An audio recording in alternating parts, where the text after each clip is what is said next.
Hello everyone. Today in this video we talk about SCS prelims some most important questions. तो पहला question देख लेते हैं। यदि पोस्टल इंडेक्स नंबर पिन 6 से शुरू हो तो वह डाकघर संभवतः किस राज्य में स्थित होगा। तो पोस्टल इंडेक्स नंबर पर क्वेश्चन है और there are 9 postal zones in India including 8 regional zones and 1 functional zone for Indian Army. The first digit of pin indicates the zone and is allocated over 9 zones. तो इस पर पूछा गया है कि जो आपका 6 नंबर है वो किसमें होगा। तो चार ऑप्शन महाराष्ट्र, केरला, कर्नाटक, आंध्र प्रदेश। तो हालांकि मैं इसका जवाब आपको बताऊंगा जरूर। तो इसका जवाब वैसे आपका बी है, लेकिन मैं यहाँ पर थोड़ी सी जानकारी आपको और दे देता हूँ कि जो आपका पिन में इंडेक्स का जो पहला नंबर है आपका फर्स्ट नंबर की अगर हम बात करें तो नॉर्थ में आपका दिल्ली के लिए, हरियाणा के लिए। तो कुछ स्टेट आप याद कर सकते हो, सारे तो याद करने मुश्किल हो जाते हैं। तो जो नॉर्थ वाले स्टेट हैं दिल्ली, हरियाणा, पंजाब, हिमाचल प्रदेश, जम्मू कश्मीर का, लद्दाख, चंडीगढ़ वाला इलाका, उसमें जो पोस्टल इंडेक्स नंबर है वो 1 से शुरू होता है। तो अगर मैं 2 की बात करूं, ठीक है, तो यहाँ पर अगर हम 2 की बात करते हैं तो यहाँ पर मैं लिखता हूँ एक बार यूपी और यूके के लिए। यूपी और यूके 2 से शुरू होता है। और अगर हम 3 की बात करें तो राजस्थान से। और ये सवाल आपके लिए बहुत इंपॉर्टेंट है, ठीक है। तो कोई भी क्वेश्चन में ऐसा कभी डिस्कस नहीं करता हूँ जो आपके एग्जाम के लिए इंपॉर्टेंट नहीं होता है, क्योंकि मैंने देखा बहुत सारे लोग जो है वो प्रीवियस ईयर पेपर को करवा रहे हैं, ठीक है ना। यूट्यूब पर 10-10 घंटे की वीडियो बना रखी है। तो वो सब प्रीवियस ईयर के क्वेश्चंस हैं। एससीएस का पेपर जो है उसका एक स्टैंडर्ड होने वाला है और इस बार आप बहुत सारे ऐसे क्वेश्चंस देखने वाले हो जिसको देखकर आपको हैरत हो सकती है। तो आपने थोड़ा सा अपना इस बार प्रिपरेशन और अच्छे से करनी है, ठीक है, बढ़िया से आपने प्रिपरेशन करनी है। तो इसके अलावा अगर मैं 4 नंबर की बात करूं, जो 4 से शुरू हो रहा है, तो आपका महाराष्ट्र है और गोवा है, ठीक है। और अगर मैं 5 की बात करता हूं तो 5 में आपके इसकी मैं बात करूं तो तेलंगाना है और कर्नाटक। तेलंगाना, कर्नाटक ये आपने याद करने होंगे, ठीक है नहीं। और 6 में मैंने अभी केरला आपको बताया है और 6 में केरला भी है, उसके अलावा आपका तमिलनाडु भी है। और अगर हम 7 की बात करें तो 7 से शुरू होता है आपका वेस्ट बंगाल, उड़ीसा का, ठीक है। और अगर हम बात करें 8 की तो बिहार और झारखंड, ठीक है, बिहार और झारखंड का जो है पिन शुरू होता है। और जो 9 नंबर है आपका वो आर्मी पोस्टल एपीएस, ठीक है, एपीएस आर्मी पोस्टल सर्विसेज के लिए शुरू होता है या फील्ड पोस्ट ऑफिस एफपीओ के लिए। तो ये पिन नंबर आपको याद होने चाहिए, बहुत इंपॉर्टेंट है और बहुत अच्छा सवाल है इस बार के लिए। चलिए अगला क्वेश्चन देखते हैं। इंडोनेशिया में उस मंदिर का क्या नाम है जहां रामायण और महाभारत के चित्र बनाए गए। बहुत इंपॉर्टेंट क्वेश्चन है। तो यहाँ नाम से पता चल रहा है बोरोबुदुर, कैलाशनाथ, अंकोर वाट और बृहदीश्वरवाड़ा। जवाब इसका बोरोबुदुर है। और Borobudur is the largest Buddhist temple in the world and ranks with बागान इन म्यांमार। तो यहाँ पर मैंने 2 वर्ड आपको और बता दिए कि लार्जेस्ट बुद्धिस्ट टेम्पल माना जाता है और बागान जो है, बागान भी एक आपका टेम्पल है। पीछे सवाल भी आया हुआ था, शायद ये म्यांमार में पड़ता है। और and Angkor Wat in Cambodia as one of the great archaeological sites of Southeast Asia. Borobudur remains popular for pilgrimage and Buddhists in Indonesia celebrating Vesak Day at the monument. तो इसका जवाब जो होना चाहिए वो इसका ए जवाब है। और कुछ एक्स्ट्रा इन्फॉर्मेशन जो मैंने आपको यहाँ पर दी है को आप अच्छे से लर्न कर लीजिए। चलिए अगला क्वेश्चन देखते हैं। और विजय विठल मंदिर बहुत इंपॉर्टेंट क्वेश्चन है, जिसके 56 तक्षित स्तंभ संगीत में म्यूजिकल स्तर निकालते हैं, कहाँ अवस्थित है। बहुत अच्छा सवाल है, बहुत इंपॉर्टेंट है। और विजय विठल टेम्पल, तो विजय विठल टेम्पल आपका हम्पी में है, ठीक है, हम्पी के अंदर है। और ये देवराय सेकंड ने बनवाया था। तो देवराय का नाम आपको याद आ गया होगा, देवराय सेकंड, ये विजयनगर के राजा थे, देवराय सेकंड। तो the temple was built in the 15th century during the rule of Devaraya second और he was one of the rulers of Vijayanagar empire. बहुत इंपॉर्टेंट है यार। अगला क्वेश्चन देखते हैं। बोध गया, ये कल्चर वाले क्वेश्चंस हैं हमारे सिलेबस में इंडियन कल्चर के नाम से। बोध गया स्थित प्रसिद्ध महाबोधि टेम्पल इसका निर्माण किसने करवाया था। अजातशत्रु, अशोक, देवपाल और धर्मपाल। तो जितने भी क्वेश्चंस हैं उसमें हमने जो आपका एग्जाम का एससीएस का लेवल है उसको रखने की कोशिश की है। और हमारी कोशिश हमेशा रही है और हम बहुत ज्यादा कामयाब भी रहे हैं, ठीक है। तो Mahabodhi temple is a religious site in India which marks the spot wherein Buddha first attend enlightenment. तो बोध गया वही जगह है जहाँ पर गौतम बुद्ध को जो है ज्ञान हासिल हुआ था। As thus it is one of the most sacred sites in all Buddhism. The first temple was built around 260 BCE, before century, by the Mauryan emperor Ashoka, who converted his empire to Buddhism। तो अशोक ने कराया था, बहुत important है। Mahabodhi temple बोध गया, याद कर लीजिए। और छोटी तीज का त्योहार हिंदू पंचांग के अनुसार किस महीने में मनाया जाता है? बहुत अच्छा इंपॉर्टेंट क्वेश्चंस हैं, ठीक है। और प्रैक्टिस बहुत जरूरी है क्वेश्चंस को लेकर। और आप हमारी जितनी भी वीडियोस हमने पहले भी अपलोड की हुई हैं, चाहे वो SCS की 2019 की हैं, 20 की हैं, 21 की हैं, प्लेलिस्ट बनी हुई है, आप उसको जरूर देखिए, आपकी बहुत ज्यादा मदद होगी उससे। तो जो आपका छोटी तीज का त्योहार है, कल्चर वाला क्वेश्चन है आपका, श्रावण महीना है उसमें मनाया जाता है। और जो आपका ये छोटी तीज है इसको हरियाली तीज भी कहते हैं। तो Hariyali Teej is also known as Chhoti Teej and Shravan Teej. और इस महीने की 11 अगस्त को शायद ये त्योहार मनाया जाएगा, ठीक है। तो इसको हरियाली तीज भी कहते हैं। हरियाली तीज पर भी अलग से क्वेश्चन आया हुआ है और इम्पोर्टेंट क्वेश्चन है। चलिए अगला क्वेश्चन देख लेते हैं। और निम्नलिखित में से किस राज्य में बौद्ध स्थल टैबो मठ? ठीक है, आसान सवाल है। टैबो मठ हिमाचल प्रदेश में है, बिल्कुल ठीक है। बहुत सिंपल साधारण सा सवाल है और इम्पोर्टेंट है आपका टैबो मठ।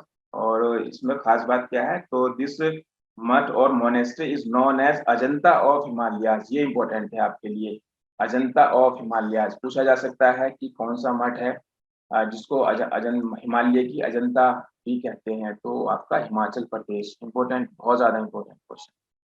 चलिए अगला क्वेश्चन देखते हैं। और बौद्ध धर्म के मानने वालों की सबसे ज्यादा संख्या किस स्टेट के अंदर है? बिहार, कर्नाटक, महाराष्ट्र और उत्तर प्रदेश। तो बहुत आसान है। तो largest concentration of Buddhism is in Maharashtra. करीब 58% जितनी भी बुद्धिस्ट की टोटल पॉपुलेशन है उसका 50% महाराष्ट्र में है आपके। और where 73.4% of the total Buddhist in India is resided Karnataka, Uttar Pradesh, West Bengal, Madhya Pradesh and other having the Buddhist. तो महाराष्ट्र में सबसे ज्यादा है, इसका जवाब है आपका सी ऑप्शन है इसका। इंपॉर्टेंट क्वेश्चन है, आगे बढ़ते हैं। और कौन सी सभ्यताओं में गंधार कला शैली की रचना जो है में सहायता प्रदान करती है? तो ये आपके मूर्ति कला की शैली थी गंधार। और गंधार का नाम आपने सुना होगा, जो आपने है ना वो 16 महाजनपद पढ़े होंगे मौर्य से पहले, 16 महाजनपद। तो उसमें गंधार का जिक्र आपने जरूर सुना होगा। और गंधारी का नाम आपने महाभारत में भी सुना होगा, शकुनी का नाम सुना होगा। तो गंधार उस इलाके का नाम था उस टाइम पर। तो वहां पर एक ये मूर्ति कला डेवलप होती है। तो कौन सी है? भारत, यूनानी। इसका सी जवाब है। मैं इसका जवाब बता देता हूँ जिससे कि आपका कंफ्यूजन ना रहे। तो गंधार जो है the ancient kingdom that occupied parts the present Afghanistan and Pakistan. Afghanistan Pakistan वाला इलाका था। तो हिंद यूनानी, ठीक है। तो इसको याद करिए, आगे बढ़ते हैं, लर्न कर लीजिए। बिंबावती देवी किस प्रकार के नृत्य के लिए सुविख्यात है? कई बार सवाल पूछ लिया जाता है। जो हमारे डांसेस हैं हमारे अलग अलग स्टेट में बड़े फेमस हैं, चाहे भरतनाट्यम है, मणिपुरी है, कुचिपुड़ी है, ओडिसी है। तो उसमें सवाल पूछ लिया जाता है, किसी डांसर का नाम दे दिया जाता है, किसी डांस का नाम दे दिया जाता है, पूछ लेते हैं भाई किस स्टेट के हैं। तो बिंबावती देवी जो है ये मणिपुरी डांस से जुड़ी हुई है। और Manipuri is the classical dance from the northeast Indian state of Manipur, or its themes are devotional and are performed on religious occasions and temples throughout the area. It is even often referred as Sankirtan. The term Manipuri actually covers a number of dance forms from the region. तो लेकिन सवाल यहाँ बिंबावती पर था, तो आपको याद करना है कि मणिपुरी डांस से जुड़ी हुई है आपकी। अगला है, प्राचीन भारत में निम्नलिखित में से कौन सी लिपि दाएं से बाएं यानी कि राइट टू लेफ्ट लिखी जाती थी? तो 4 है, ब्राह्मी, देवनागरी, शारदा, खरोष्टी। तो ब्राह्मी का नाम आपने जरूर सुना होगा क्योंकि अशोक के इंस्क्रिप्शन मोस्टली इसी में थे, लेकिन खरोष्टी में भी हमें मिलते हैं। तो इसका जवाब है आपका खरोष्टी। खरोष्टी जो इंस्क्रिप्शन है, तो ये Kharosthi was deciphered during the 19th century by James Prinsep, ठीक है। तो इसी जो है जो ये लिपि है उसको जेम्स प्रिंसेप ने पढ़ा था, ब्राह्मी को भी उन्होंने पढ़ा था, ठीक है। और क्रिश्चियन लासेन और एडविन नॉरिस, ठीक है। तीन नाम है जिन्होंने इस पर काम किया इंडिया में, क्रिश्चियन लासेन, अलग से भी पूछा जा सकता है क्रिश्चियन लासेन। और तीसरा नाम है आपका एडविन नोरिस, क्योंकि आपने प्रिंसिप तो पढ़ ही रखा है, ठीक है, लेकिन दो नाम आपको यहाँ पर मैंने और दे दिए हैं। खरोष्टी इंस्क्रिप्शन को इन्होंने जो है उसको बताया, इसका मतलब पढ़कर बताया। और अगला है आपका कश्मीर का मार्तंड टेम्पल, ये आपका सन टेम्पल है। सन टेम्पल पर अलग से भी सवाल पूछ लिए जाते हैं।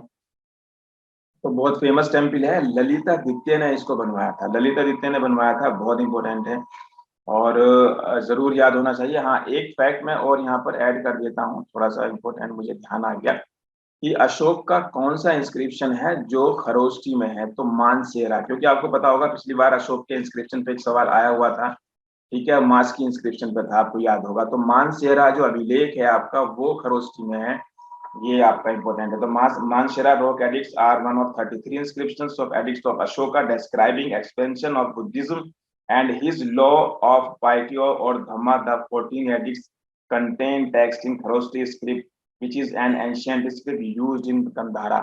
बहुत ज्यादा इंपॉर्टेंट है इस बार के लिए, तो याद करिए।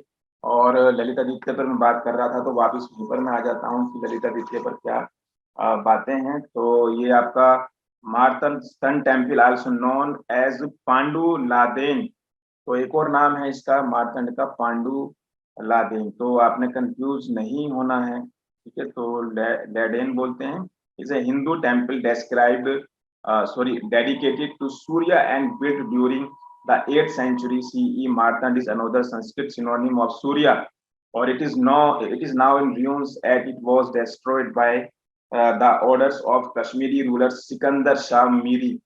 सिकंदर शाह मीरी ने इसको डेस्ट्रॉय करवाया था। एक और क्वेश्चन आपको यहाँ पर मिल गया, बहुत ज्यादा इंपॉर्टेंट है, सिकंदर शाह मीरी, तो इसको आपने लर्न करना है, याद करना है। मार्तंड का मतलब ही सन का होता है, क्योंकि सन टेम्पल एक तो आपका ये उड़ीसा वाला है, एक राजस्थान वाला है, अगर आपको याद आ रहा होगा, ठीक है नहीं। तो एक आपका है कश्मीर वाला। चलिए, थारू ट्राइब्स के ऊपर सवाल है कि कौन सी जो है फेस्टिवल है जो थारू जो है ना शोक पर्व के रूप में मनाता है। तो सवाल बहुत इंपॉर्टेंट है, बहुत बार एग्जाम्स में आया है सवाल ये, और अक्सर पूछ लिया जाता है कल्चर वाले पार्ट में। तो ये आपका दीपावली है, ठीक है। थारू ये उत्तराखंड में मिलती हैं ज्यादा, और ये जो थारू है तो इनका जो है वैसे तो शोक के पर्व मनाते हैं, बाकी इनका जो फेमस फेस्टिवल है वो माघी है। तो एक और सवाल यहाँ पर मैं अलग से ऐड कर रहा हूँ, ठीक है। माघी फेस्टिवल कौन सी ट्राइब ज्यादा मनाती है या जानी जाती है, तो वो आपके थारू है। थारू पर आपको दो सवाल मिल गए, ठीक है। तो people belonging to Tharu community celebrated Maghi festival with much fanfare in the Kathmandu valley और other states, and Maghi is biggest festival of Tharu people. तो एक सवाल आपका थारू पर भी बनता है, इंपॉर्टेंट है। चलिए आगे बढ़ते हैं। और निम्नलिखित में से किसने प्रतिपादित किया कि भाग्य ही सब कुछ निर्धारित करता है, मनुष्य असमर्थ होता है, ठीक है। यानी कि डेस्टिनी पर डिपेंड है सारी चीजें, जो होना होता है वो होता है। तो ये जो प्रतिपादन है ये आजीवकों का है, आजीवकों का है, और इम्पोर्टेंट है। तो इनका ये मानना था कि सब चीजें फिक्स हैं, इसके जिंदगी में एंजॉय करो, जो होना होता है वो होता है। तो अशोक का कुछ एक आध फैक्ट्स इसमें मैं और जोड़ना चाहूंगा, ठीक है। तो आपको पता ही चल गया कि आजीवक आपका, और मक्खली घोषाल इससे जुड़े हुए थे, आपको याद आ रहा होगा। तो Ashokavadana also mentions that after his convention of Buddhism, यानी कि हम बात कर रहे हैं अशोक की। तो Bindusara son Ashoka issued an order to kill all Ajivikas in Pundravardhana, so and raised at a picture that depicted Gautama Buddha in negative light।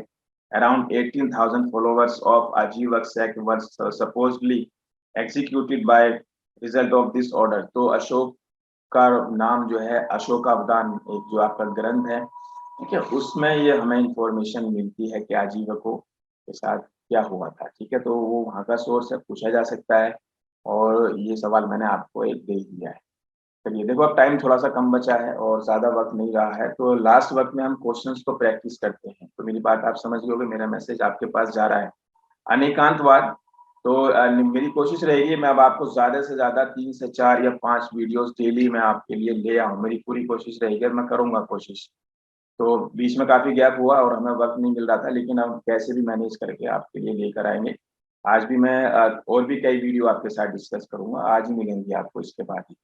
अनेकांत निम्नलिखित में से किस कोड का है, तो ये जैन मत का है, आपको पता चल गया होगा। अनेकांत और एक आपका आता है स्यादवाद, इनका बहुत बार सवाल पूछा जाता है। तो अब हम आपके साथ हैं, बिल्कुल ठीक है ना। तो अब आपकी पूरी मदद करने के लिए तैयार हैं।